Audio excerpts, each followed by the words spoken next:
What you're doing here at Allison Transmission is really important. Today, there are more than 3,800 buses using hybrid technology all over the world. Buses that have already saved 15 million gallons of fuel. And pretty soon you'll be expanding this technology to trucks as well. And that means we'll have even more vehicles who are using even less oil. That means more jobs here at Allison. Last month you added 50 jobs at this company, and I hear that you plan to add another 200 over the next 2 years. So we are very proud of that. We are very happy with that.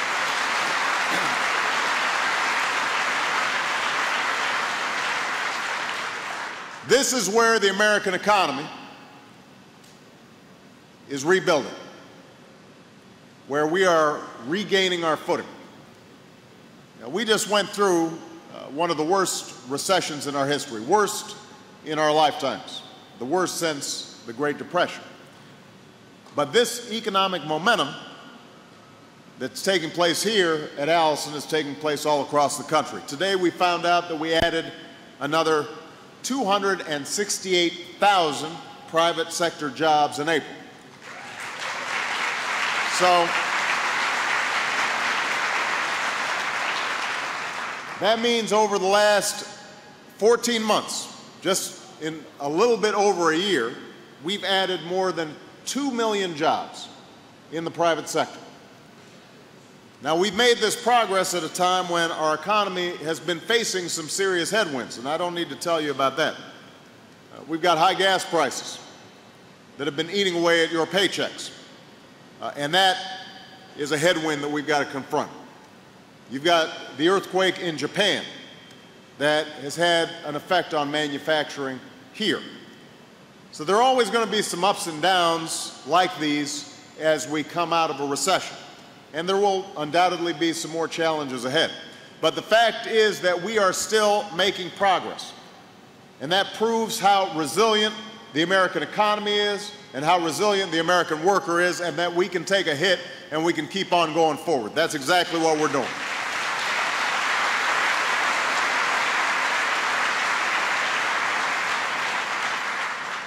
Now, despite the good work that's being done in Allison, obviously here in Indiana and all across the country, there's still some folks who are struggling. And a lot of people are thinking, where are those new jobs going to come from that pay well, have good benefits, can support a family? And how do we finally reduce our dependence on oil so that we're not hostage to high gas prices all the time?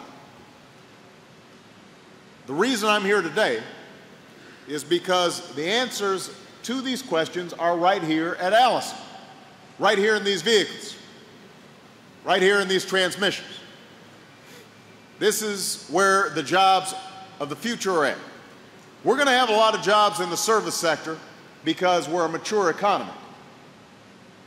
But America's economy is always going to rely on outstanding manufacturing, where we make stuff, where we're not just buying stuff overseas, but we're making stuff here and we're selling it to somebody else. And that's what Allison's all about.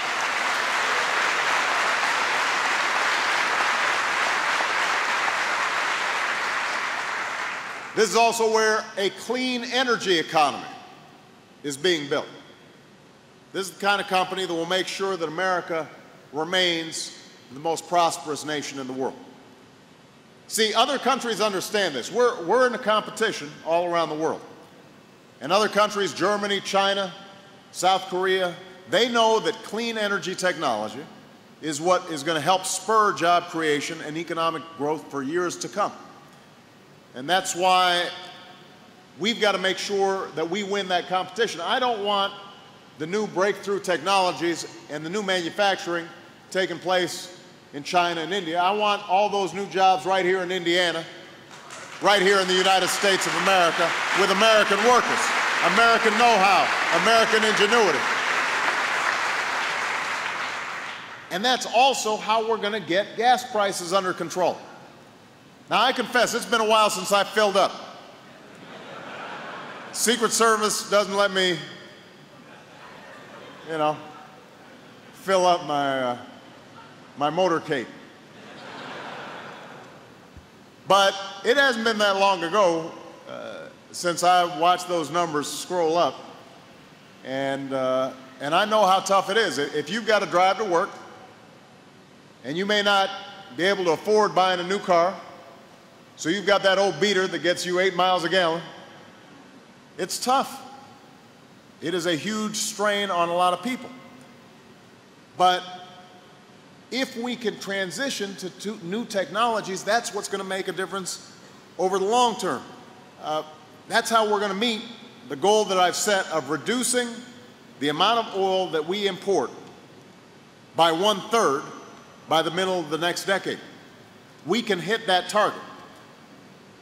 We can hit that target. Now, in the short term, we still need to do everything we can to encourage safe and responsible oil production here at home. In fact, last year, American oil production reached its highest level since 2003.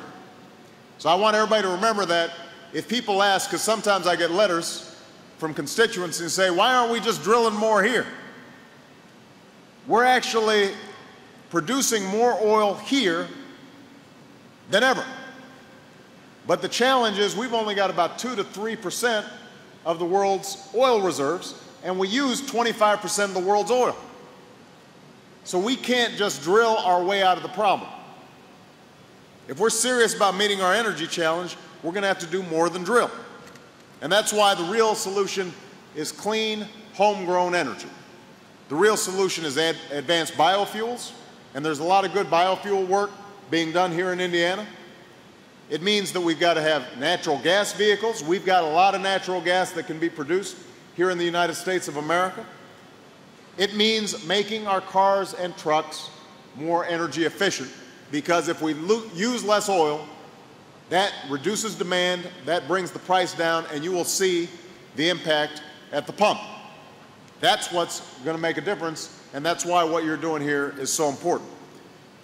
Now, it turns out, even though they don't let me go to the gas pump, I do have a lot of cars under my jurisdiction as president.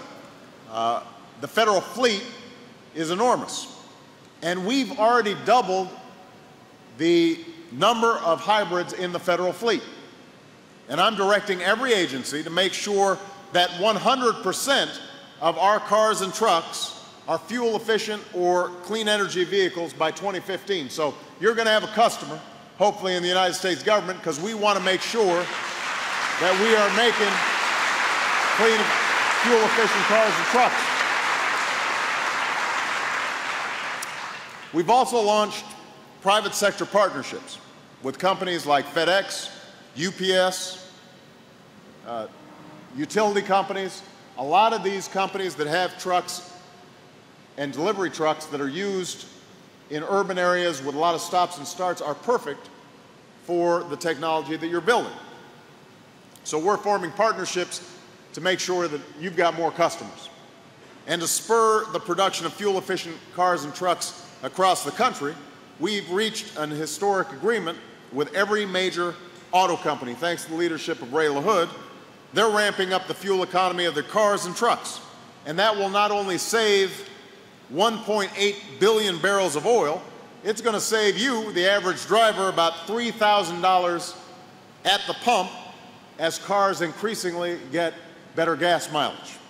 And this July, we're finalizing new fuel efficiency standards for heavy-duty trucks for the first time in our history, and that could actually end up saving us, we were talking about this the other day, it could end up saving us something like 500 billion barrels of oil, huge amounts of oil, because heavy trucks use so much.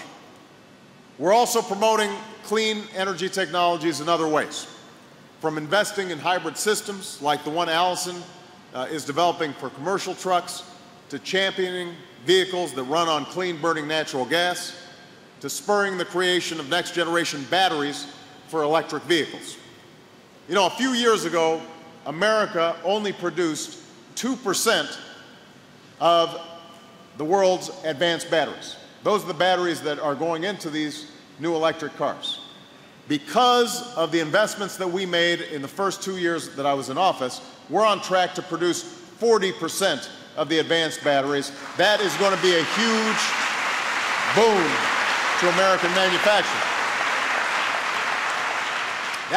That's an example of a big new industry that we could create right here in the United States of America. And to make sure we're not only investing in clean energy technologies, but encouraging people to use these new technologies, I've proposed a $7,500 tax rebate for electric vehicles. So if you do have that old beater that you need to get rid of, and you decide that you're going to buy a new car, choosing an electric car, you can actually get a huge rebate that will save you money at the gas pump, but is also going to save you money on your tax returns. And that will make a big difference. We should reward also communities that are making it easier for folks to use electric vehicles and leading the way when it comes to clean energy. And that's the kind of leadership that Indianapolis is showing. You're installing natural gas pumps around town, and you're taking other steps to promote clean energy. And I hope cities and towns across this country follow in your example. Of course, these investments in clean energy do cost some money, and we're going to need to find a way to pay for them. Part of the cost can be made up by putting an end to the unwarranted subsidies that we are giving oil companies right now through the tax code.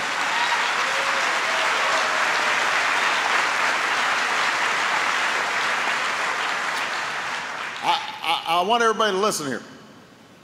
Oil companies over the last 5 years, through recession, through ups and downs, the top 5 oil companies, their profits have ranged between $75 billion and $125 billion. That's with a B. Not million, billion. And yet they still have a tax loophole that is costing taxpayers $4 billion every year.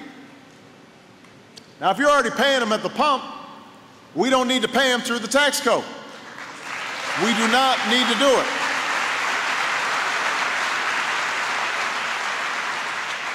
Especially at a time when we're scouring every part of the budget to try to figure out how we bring down our deficit and our debt. Now, if we're honest with ourselves, we'll admit that even if we end these taxpayer subsidies, we're still going to have more work to do in getting control of our deficit and debt.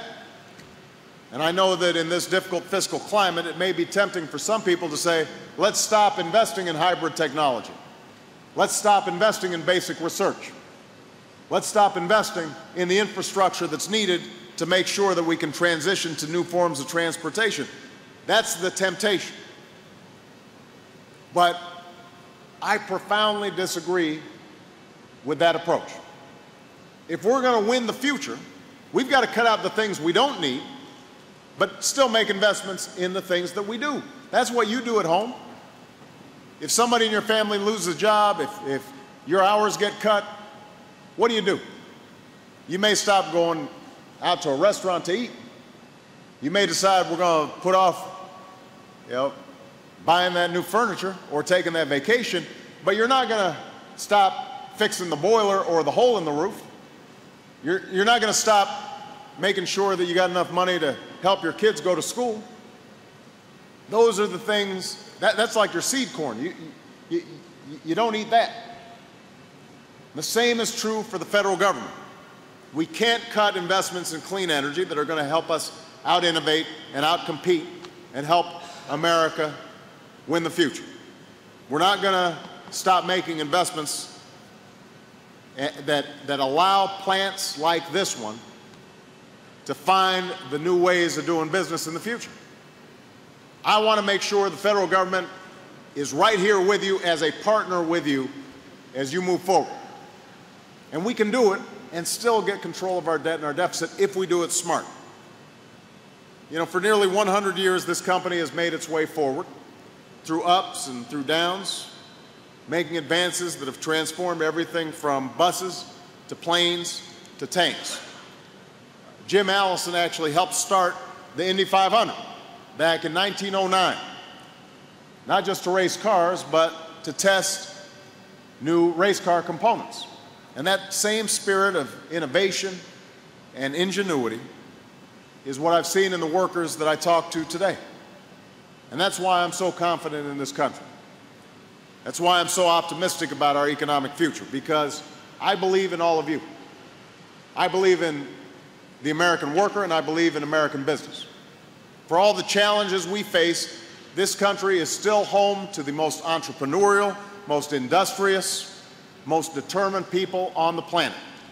There is nothing we cannot do so long as we put our mind to it, so long as we keep our eyes on the prize.